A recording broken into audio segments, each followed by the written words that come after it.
이제 하나님의 말씀 함께 같이 읽겠습니다. 신약성경 마가복음 1장 14절로 15절 말씀 같이 읽겠습니다. 읽습니다. 요한이 잡힌 후 예수께서 갈릴리에 오셔서 하나님의 복음을 전파하여 이르시되 때가 찼고 하나님의 나라가 가까이 왔으니 회개하고 복음을 믿으라 하시라. 아멘. 예수님께서 갈릴리라고 하는 지역에 하나님의 복음을 전하셨는데 예수님께서 뭐라고 말씀을 하셨냐면 때가 찼고 하나님의 나라가 가까이 왔으니 너희들은 회개하고 복음을 믿으라 라고 그렇게 전하셨습니다. 메시지 성경은 이 본문에 대해서 이렇게 번역을 하였는데 때가 다 되었다. Time's up. 타임이 다 찼다. 때가 찼다. 하나님의 나라가 여기 있으니 너희의 삶을 고치고 복음을 믿어라. 이 말씀은 예수님께서 세례를 받으시고 공적인 생애를 시작하면서 전하신 말씀입니다. 예수님께서 공적인 생애를 시작하면서 말씀하신 첫 번째 주제가 뭐냐면 하나님 나라입니다. 하나님 나라가 여기 있다라고 말씀을 하시면서 하나님의 나라가 여기 임했기 때문에 너희들은 이렇게 해라라고 두 가지 말씀을 하신 겁니다. 하나는 너희의 삶을 고쳐라. 또 하나는 복음을 믿어라. 하나님 나라와 관련해서 이 두 가지는 꼭 필요한 것입니다. 하나님의 나라가 지금 여기에 있다는 거예요. 지금 여기에 있는 것입니다. 가까이 있는 것입니다. 그렇기 때문에 너희의 삶을 고치고 그래야 하나님의 나라에 합당한 거고 그리고 복음을 믿으라는 것이에요. 이게 예수님께서 공생애를 시작하면서 첫 번째로 하신 말씀이세요. 하나님의 나라가 뭐길래 내 삶을 고쳐야 하고 복음을 믿어야 됩니까? 여러분, 나라가 세워지려면 세 가지가 있어야 되죠. 나라의 구성 세 가지 요소 다 배우셨죠. 첫 번째, 영토, 땅이 있어야 해요. 땅이 있어야 나라를 세울 수 있어요. 그죠? 두 번째, 국민, 사람이 있어야 돼요.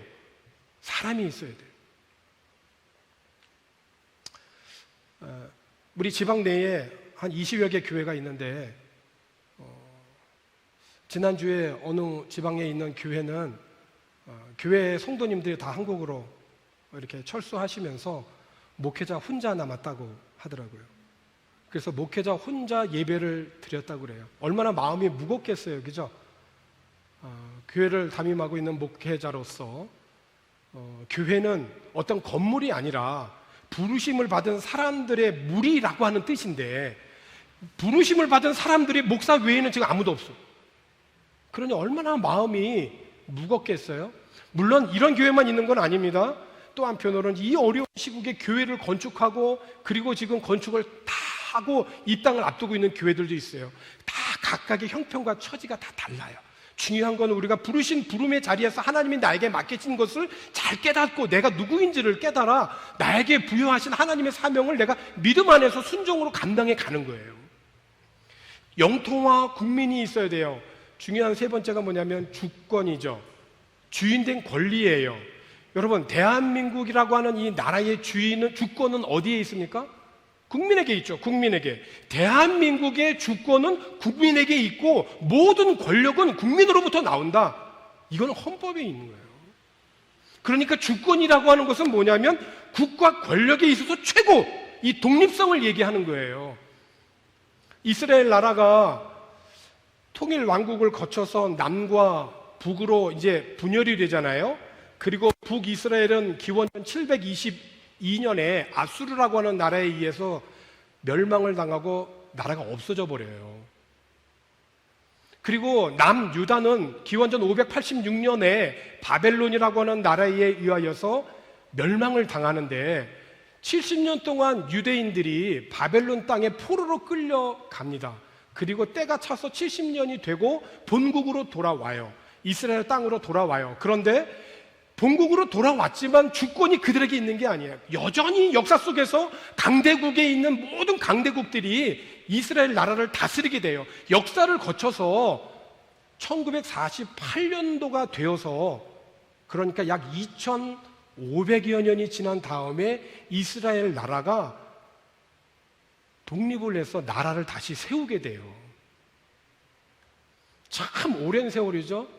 이 오랜 2500여 년이 흐르는 동안 어떻게 이 오랜 세월이 지나고 다시 나라가 세워질 수 있느냐라고 하는 것은 언제 기회가 되면 우리가 또 함께 같이 살펴보도록 하고, 세계 역사에 있어서 수많은 나라들이 흥하고 망하면서 역사 속으로 사라졌는데 이스라엘은 사라지지 아니하고 2500년 만에 나라를 다시 찾게 되어진 이 대단한 역사를 갖고 있죠. 세계 곳곳에 흩어져 있던 유대인들이 이스라엘 땅으로 돌아와서 주권을 회복하고 이스라엘 나라를 세운 것입니다. 여러분, 우리 나라를 보세요. 36년 동안 나라를 잃어버렸습니다. 그런데 땅은 그대로 있었어요. 국민도 그 사람입니다. 똑같아요. 그런데 나라를 잃어버렸어요. 왜요? 주권을 잃어버렸으니까. 주권을 뺏겼으니까. 일본으로부터 뺏겼으니까. 그래서 나라를 잃어버린 거예요. 그러니까 주인의 권리를 빼앗기니까 빼앗은 그 사람이 들어와서 주권을 행사하는 겁니다. 우리나라의 주권이 국민에게 있지 않고 일본에게 있었기 때문에 나라를 잃어버렸다라고 얘기를 하는 거예요.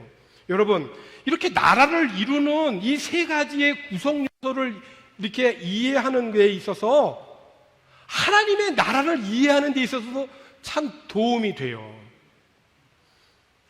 나라에는 사람이 있어야 됩니다. 땅이 있어야 됩니다. 주권이 있어야 됩니다. 그런데 하나님의 나라는 이와 같은 어떤 육적인 그런 개념이 아니라 영적인 그런 개념이라는 거예요. 사람이라는 인격체가 이 생활하는 모든 이 삶의 영역에서 그 인격체의 주권이 누구에게 있느냐? 그 주권이 나에게 있다면 자기중심, 어떤 일을 해도 항상 이기적인 자기의 마음, 자기만을 생각하고 이 어떤 이기주의에 사로잡혀 살게 되죠. 자기밖에 모르는 거예요. 그런데 내가 살아도 모든 것을 내 뜻대로 하는 것이 아니라 내 안에 그리스도께서 살아 계셔서 그분 뜻대로 살아가게 된다면 그 사람의 주권은 그리스도에게 있는 거예요.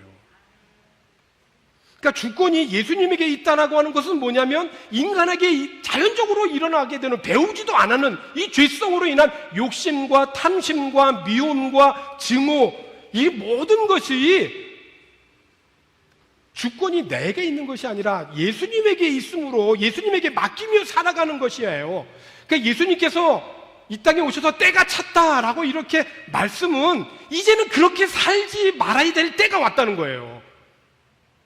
왜냐하면 예수님이 이 땅에 오심으로 이 땅에 진정한 주권을 행사할 수 있는 왕 대신 예수님이 이 땅에 오셨기 때문에 하나님이 다스리시는 하나님의 왕된 나라가 이제 임했다는 것입니다. 그래서 예수님이 이 땅에 오신 소식은 기쁜 소식이고 그것이 복음이라는 거예요. 그러므로 예수님이 이 땅에 오심으로 그전에는 죄가 시키는 대로 했고 죄가 명하는 대로 살고 가서는 안 될 때도 가기도 하고 죄가 시키는 대로 살았지만은 예수님이 이 땅에 왕으로 오심으로 그 나의 주권을 예수님에게 맡기며 살아가는 사람에게는 이제부터 예수님의 말씀대로 순종하며 살아간다라고 하는 것은 그 사람의 삶 속에 하나님의 나라가 임했다라고 하는 거예요. 그래서 예수님이 오신 이 은혜 앞에 두 가지를 반응하며 살아가야 된다는 거예요. 그의 첫째가 삶을 고치라는 겁니다. 진정한 왕이 오셨기 때문에 그 왕의 뜻대로 살라는 거예요. 더 이상 내 마음, 내 뜻대로 살지 않는 것입니다. 더 이상 죄가 시키는 대로 살지 않는 거예요. 그래서 내 마음대로 살아서 삐뚤어지고 헝클어지고 무질서해진 그러한 어두운 삶을 이제 고치라는 겁니다. 그것을 우리는 뭐라고 그럽니까? 회개라고 하죠. 두 번째는 복음이죠. 예수님을 받아들이고 믿으라는 것입니다. 지금까지 모든 삶의 중심이 나예요. 이것을 하고 저기를 가고 뭐 어떤 것을 해도 그 모든 것의 중심이 자기예요. 자기. 나만을 위해서 살고 내 중심으로 살아왔던 이 잘못된 삶을 어떻게 고칠 수 있겠는가? 그 삶에 고칠 수 있는 원동력은 예수님에게 있다는 거예요. 그 예수님이 오셨다는 겁니다. 그러므로 그분을 믿으라는 거예요. 그분을 믿음으로 말미암아 죄의 문제가 해결이 되고 더 이상 죄에 매여 살지 않게 되고 하나님의 뜻대로 살 수 있게 되었다는 거예요. 그래서 구원을 얻을 수 있기 때문에 복음을 믿으라는 것입니다. 믿음의 결국은 구원이잖아요. 그래서 이 은혜를 깊이 체험한 바울이 이렇게 고백을 했어요. 갈라디아서 2장 20절에 있는 말씀에서 이렇게 고백을 했죠. 내가 그리스도와 함께 십자가에 못 박혔다. 여러분 곰곰이 생각해 보세요. 예수님이 십자가에 못 박힌 거는 사도 바울이 이 고백을 하기 훨씬 전이에요.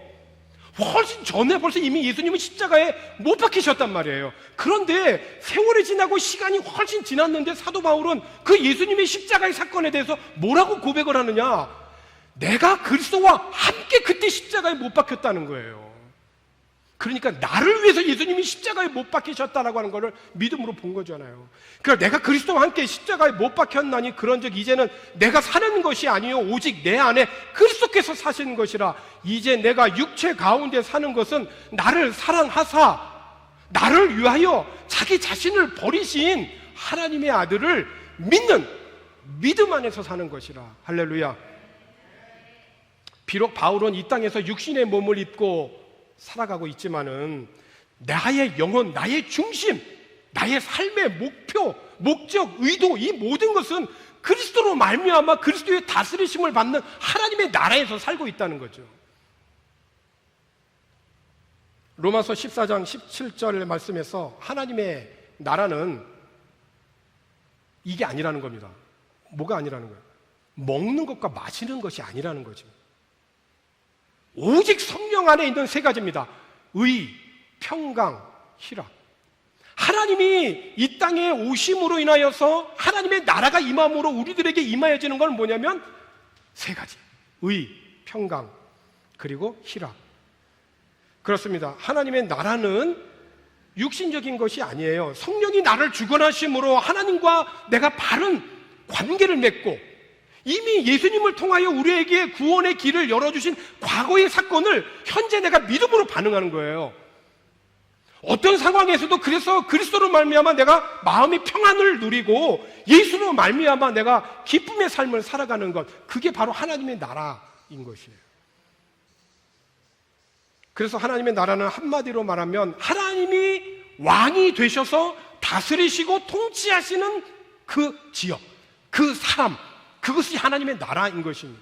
주님께서 제자들이 우리에게 좀 기도를 좀 가르쳐 주세요 할 때 예수님이 가르쳐 주신 주기도에 중요한 하나님의 나라에 대해서 기도하셨거든요.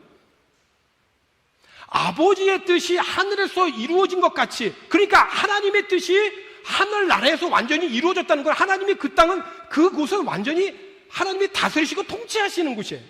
그 하나님의 다스리심과 통치하심이 이 땅에도 이루어지기를 기도하셨다는 거예요. 너희는 먼저 그 나라 그 일을 구하라고 했잖아요. 그래서 마태복음 6장 33절에 있는 말씀에서 지금 말씀드린 대로 주님께서 그런즉 너희는 먼저, 이 말이 중요해요. 먼저 그의 나라와 그의 의를 구하라. 그리하면 이 모든 것을 너희에게 더하여 주시리라. 참 우리는 연약한 존재예요. 그래서 하나님께 무엇을 좀 구하면 항상 우리들은 먹는 거, 입는 거, 마시는 것을 구하게 되어 있어요. 그 먹는 거, 마시는 거, 입는 것을 구하는 것 자체가 잘못된 것이 결코 아닙니다. 하나님은 우리에게 공급하여 주시는 하나님이세요. 광야에서도 식탁을 베푸시는 하나님이세요. 홍해를 열으시는 분이고 반석에서 물을 내시는 분이세요. 닫혔던 것들이 열려지게 하시는 분이세요. 그렇기 때문에 그 하나님의 전능하심과 창조하심을 믿고 하나님 앞에 구하는 것은 절대 잘못된 게 아닙니다. 그래서 예수님께서도 기도를 가르쳐 주실 때에도 그렇게 말씀하셨지만 마태복음 6장 33절에서 너희는 먼저 그랬잖아요. 너희들이 이거 다 구할 수도 있다. 그런데 먼저 이거를 구하라는 거예요. 그러니까 먼저 구해야 될 게 뭐냐는 거예요. 하나님의 나라, 하나님의 의를 구하라는 거예요. 그리고 나서 구하면 하나님이 이 모든 걸 다 주시라는 거예요. 그러니까 우리는 항상 기도할 때 먼저 그걸 구하지 않고 우리는 바꿔서 구하잖아요. 항상 먹는 거, 입는 거, 마시는 거 이거 먼저 구하잖아요. 그래서 예수님께서 너희 믿음이 참 적다라고 책망을 하시는 겁니다. 예수님께서 십자가에서 죽으시고 사흘 만에 다시 살아나셔서 40일을 세상에 계시면서 무슨 일을 하셨을까요? 그리고 하늘에 오르셨습니다. 승천하셨어요. 매우 중요한 40일이에요. 40일 동안 예수님은 무엇을 하셨을까? 여러분 무엇 하셨습니까? 예수님께서 40일 동안 사도행전 1장 3절에 있는 말씀을 보게 되면 이렇죠. 그가 고난 받으신 후에 또한 그들에게 확실한 많은 증거로 친히 살아계심을 나타내서 두 가지 벌써 지나간 겁니다. 고난 받으신 후에 십자가의 사건이죠. 그들에게 확실한 많은 증거로 친히 살아계신 부활의 역사죠. 자, 예수님의 순환과 부활 뒤에 그 다음에 예수님께서 40일 동안 나타나셔서 무슨 걸 하셨어요? 다시 한번 올려보세요. 사도행전 1장 3절 노랑 바탕에 있는 것, 하나님 나라의 일을 말씀하십니다. 그러니까 얼마나 중요한 순간이에요. 40일을 예수님께서 부활하신 후에 40일 동안 이 땅에 계셨다가 하늘로 승천하실 때에 그 계셨던 40일이 너무나 중요한데 한마디 한마디가 중요한 때인데 하루 한 시간 한 시간이 소중한 시간인데 그때 예수님이 무슨 일을 하셨냐는 거예요. 하나님 나라의 일을 말씀하셨다. 그 도대체 하나님 나라가 뭐냐는 거예요, 여러분. 오늘 본문에 있는 말씀을 다시 한번 돌아가시면 두 가지를 반응하라는 거였잖아요. 하나님이 다스리시고 통치하시는 삶 가운데 거하라는 거죠. 하나님의 나라는 그래서 부활하신 예수님이 약속하신 대로 성령을 통하여서 사람의 영혼 속에 임하셔서 죄를 물리치게 하시고 어두운 세력, 다시 말하면 예수님의 죽음으로 모든 게 끝났다라고 생각하며 의심하고 낙심하고 절망하고 좌절하는 그런 어둠의 세력들을 다 물리치게 하셔서 이제 하나님이 저들의 왕이 되셔서 저들의 삶을 다스리시고 통치하시는 그 삶의 모든 영역, 그게 하나님의 나라인 것이죠. 그러므로 여러분, 구약과 신약에 있어서 매우 중요한 이 변화를 우리가 감지를 해야 돼요. 지난주일 설교에서도 말씀드렸듯이 하나님을 경외함으로 오벳 에돔은 불과 3개월 만에 이스라엘 전체가 주목할 만한 놀라운 부자가 됐어요. 그의 온 집과 소유에 하나님의 복이 임해서 그거를 보는 모든 사람들마다 다 놀라지 않을 수가 없었어요. 소문이 왕 다윗에게까지 갔잖아요. 그래서 다윗은 저 사람이 받은 복을 나도 받겠다 해서 멀리 했던 그 하나님의 언약궤를 예루살렘으로 다시 옮기잖아요. 하나님을 경외함으로 말미암아 복이 그 가운데 임했다는 거예요. 여러분, 온 집과 소유에 하나님이 주시는 복으로 충만한 겁니다. 그런데 예수님이 오시고 나서 신약시대에 와서 이 복의 개념이, 여러분 잘 들으세요, 이 육적인 개념에서 영적인 개념으로 옮겨왔다는 거예요. 우리가 어떻게 알 수 있느냐? 예수님께서 산상수훈의 그 정말 주옥 같은 그런 말씀을 하실 때 복에 대해서 먼저 말씀하셨거든요. 그 어떤 사람이 복이 있느냐? 예수님의 설교 중에 심령이 가난한 자가 복이 있대요. 가난한 자가 복이 있대요. 애통하는 자가 복이 있대요. 의에 줄이고 목마른 자가 복이 있답니다. 나아가서 의를 위하여, 여기 의는 어떤 관계적인 용어예요. 하나님과 나와의 관계를 나타낼 때. 그러니까 의를 위하여서 박해를 받는 자는 복이 있대요. 이거 구약의 개념과 굉장히 대조되는 그런 개념이에요. 박해를 받는다? 그게 복이냐? 정말 그게 복입니까, 여러분? 그게 어떻게 복이 됩니까? 박해를 받고 핍박을 받는 게 어떻게 복이에요? 그뿐만이 아니죠. 마태복음 5장 11절 예수님께서 직접 말씀하시죠. 나로 말미암아 너희를 욕하고, 예수님 때문에 내가 욕먹고, 예수님 때문에 내가 박해를 받고, 거짓으로 너희를 거슬려 너희에게 모든 악한 말을 할 때 너희들은 복이 있다는 거예요. 이게 정말 참 기가 막힐 일 아닙니까 이거? 복에 대해서 굉장히 극적인 반전이에요. 여러분, 오베데돔처럼 3개월 만에 이렇게 놀라운 온 집과 소유의 복을 받았습니다. 그럼 우리는 아멘하고 거침없이 아멘하죠. 자동적으로 아멘 나오죠. 근데 의에 줄이고 목마르고 애통하고 욕을 먹고 박해를 받고 그게 복입니다. 그러면 쉽게 복이 안 되죠. 복에 대한 매우 극적인 반전이에요. 그래서 저는 지난주에 설교에서 오베데돔의 이 복을 강조하면서 마음에 염려가 됐던 겁니다. 그래서 오늘 이 설교를 하지 않을 수가 없는 거예요. 예수님 당시 배경으로 보자면 십자가에 못 박힌 자들은 저주받은 자거든요. 십자가에 못을 박혀서 죽은 자가 어떻게 복이 있습니까? 어떻게 그것이 우리들에게 복이 되는 사건입니까? 복일 수가 없잖아요. 그런데 이 어려운 난해한 문제를 해결할 수 있는 키가 있다는 거예요. 그 키가 뭡니까? 하나님의 나라예요. 하나님의 나라.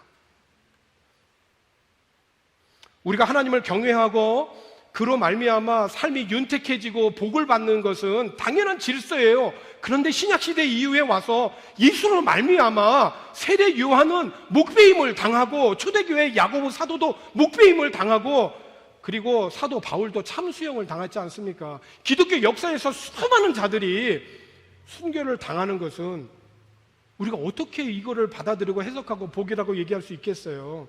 하나님을 섬기고 경외하면 복을 받아야 되는데 말이죠. 왜 그렇습니까? 다시 강조합니다. 그것은 바로 하나님의 나라이기 때문에 있습니다.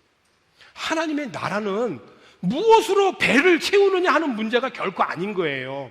하나님의 나라는 하나님께서 여러분의 삶으로 무엇을 하시느냐, 이게 하나님의 나라인 거예요. 왜냐하면 하나님은 나의 왕이시니까. 그분은 여러분의 삶을 바로 세워주시고 온전케 하시고 기쁨으로 완성케 하시기를 원해요. 그러므로 사랑하는 성도 여러분, 저와 여러분은 하나님 나라의 백성으로 불러주신 하늘나라의 시민입니다. 그 시민답게 살아야 되는 것이죠. 어떤 삶이 하나님 나라의 시민다운 삶일까요?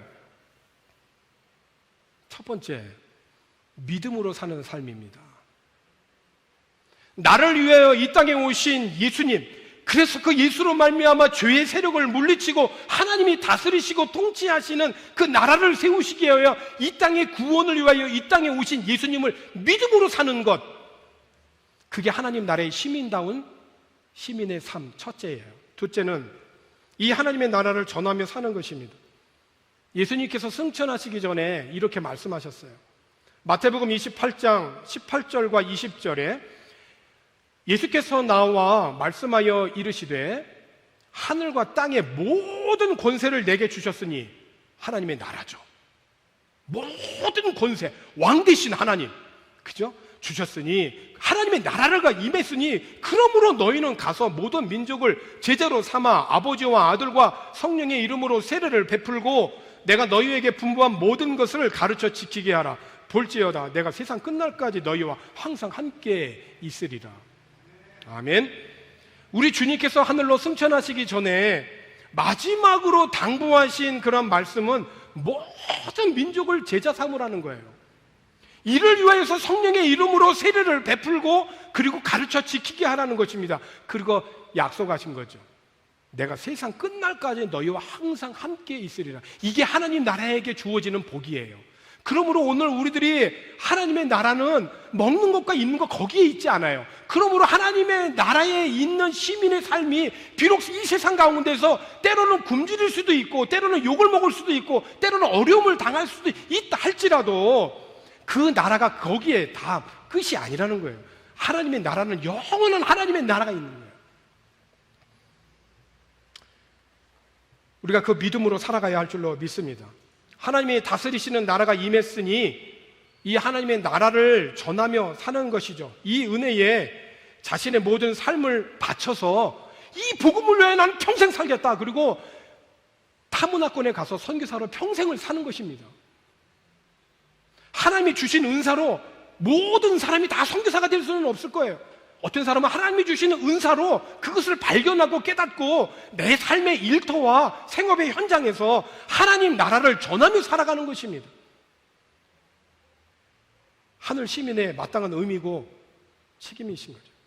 우리가 세상 살아가는 그런 모든 그런 세상적인 그런 조건으로 인하여서 하나님 나라의 시민된 백성으로서 우리들이 그거 세상의 기준으로 인하여서 우리들의 마음이 흔들리지 않기를 권합니다. 코로나로 인하여서 많은 한인들이 한국으로 귀국을 했습니다. 한인들이 철수한 여러 가지 상황에서 이번 코로나의 이 상황은 어느 때보다도 해외 한인 교회에서는 가장 큰 타격을 받았음에 틀림이 없을 것입니다. 그러나 여러분, 하나님의 나라는 이와 같은 상황에서도 계속 전해야 할 그런 주님의 지상 명령입니다. 디모데전서 6장 17절, 18절, 19절 말씀을 한번 여러분 귀담아 들어보시고 마음에 새겨보세요. 이렇습니다. 네가 이 세대의 부한 자들을 명하여 마음을 높이지 말고 정함이 없는 재물에 소망을 두지 말고 오직 우리에게 모든 것을 후히 주사 누리게 하시는 하나님께 두며 선을 행하고 선한 사업을 많이 하고 나누어 주기를 좋아하며 너그러운 자가 되게 하라. 이것이 장래에 자기를 위하여 좋은 터를 쌓아 참된 생명을 취하는 것입니다. 할렐루야. 어제 한국의 좋은 단체에서 이제 코로나로 인하여 어려움을 당하는 이런 필리핀 현지인들에게 많은 선물들을 보내오셨어요. 그 선물들을 이렇게 분배하고 나누고 또 다시 또 이렇게 쉐어하는 그런 모든 과정들을 보면서 또 우리 장로님 오셔서 또 수고하는 사람들 점심도 사주시고 또 간식도 주시고 그래서 제가 속으로 기도가 되더라고요. 하나님, 장로님 이런 때 있을 때 더 많은 거 사람들에게 베풀고 나누고 간식 사줄 수 있는 돈 좀 많이 주세요라고 기도를 다 했어요. 그런 돈 하나님이 주셔야 되지 않을까 싶은 생각이 드는 거예요. 코로나가 장기화되면서 사람들의 마음이 많이 예민해졌습니다. 조금만 건드려도 뭐가 터질 것만 같고 경제적으로 많이 압박당하고 위축되고 이런 삶 가운데 있습니다. 아마 이것이 종식되기도 쉽지 않겠지만 이것이 마무리가 서서히 돼가는 과정에서 많은 후유증도 발생하리라 이렇게 예상이 됩니다. 그러나 사랑하는 성도 여러분, 하나님 나라를 소망하며 하나님 나라에서 살고 있는 하나님이 나의 왕이심을 고백하는 오늘 저와 여러분의 삶은 이 세상적인 기준에서 있는 모든 어려움들을 넉넉하게 극복해내고 어려울 때일수록 너그러운 자가 되어서 오히려 나보다 더 어려운 사람들을 한번 둘러보고 베풀고 나눠줄 수 있는 그런 사람들이 된다면 그것이야말로 하나님이 기뻐하시는 오늘 코로나 시대에 우리들이 살아가야 할 마땅한 그리스도인의 삶의 의무가 아니겠는가.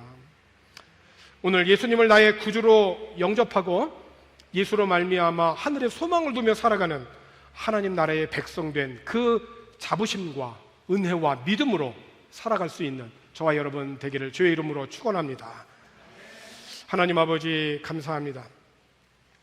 죄 가운데에서 방황하던 저희들을 부르시고 택하셔서 주의 백성 삼아주시고 우리를 다스리셔서 죄를 이기고 하늘 백성으로 살아갈 수 있도록 인도하여 주셔서 감사합니다. 코로나로 인하여 어려운 시국이라고 하지만은 주님이 계속해서 우리의 진정한 왕이 되셔서 다스리시고 통치하심으로 하나님의 나라를 이루며 살아갈 수 있도록 인도하여 주옵소서.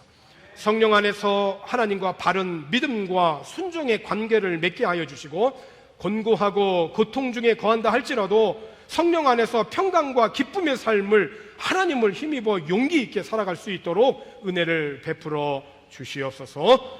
예수님의 이름으로 기도하옵나이다.